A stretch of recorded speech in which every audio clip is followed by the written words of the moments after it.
Donc je recommence. On peut aller là-dedans autant de fois qu'on veut. Je double-clique à droite du nom. J'ai séparé le curseur noir ici en deux en enfonçant la touche Alt, ce qui fait en sorte qu'il y a plusieurs niveaux de transparence. Il n'y a pas que le texte qui apparaît ou pas. Il y a du texte qui apparaît à moitié, à trois quarts, à quart. Donc des nuances en fonction de la luminosité du calque d'en dessous.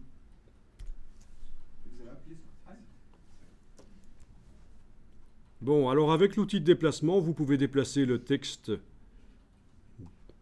celui sur lequel on est en train de travailler, touchez pas à l'autre. Ben là, vous voyez que c'est dynamique. En fonction de la position, ben, il y a de toute façon une partie du texte qui n'apparaît pas, c'est celle qui se trouve au-dessus de ce qui est sombre.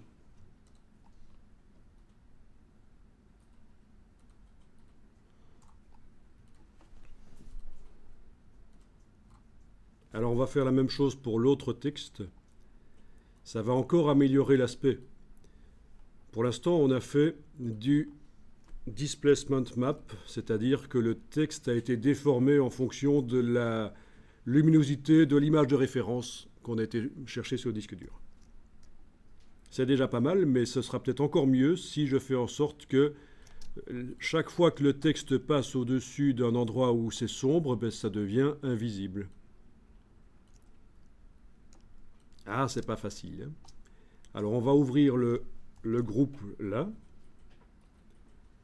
Et on va aller double-cliquer à la droite du nom du texte pour faire apparaître les styles de calque. Et on va faire la même chose que ce qu'on a fait sur l'autre texte, c'est-à-dire le curseur ici en bas, on le déplace vers la droite et on va le séparer en deux. Voilà. Vous voyez la différence quand même, c'est dingue. Hein. Là, maintenant, le texte, quand il est sur des joints, là, il n'est pas visible.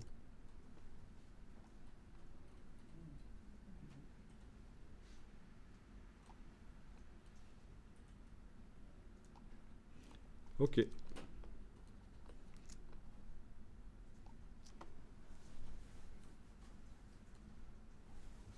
On voit clairement ici qu'on a du déplacement de texture.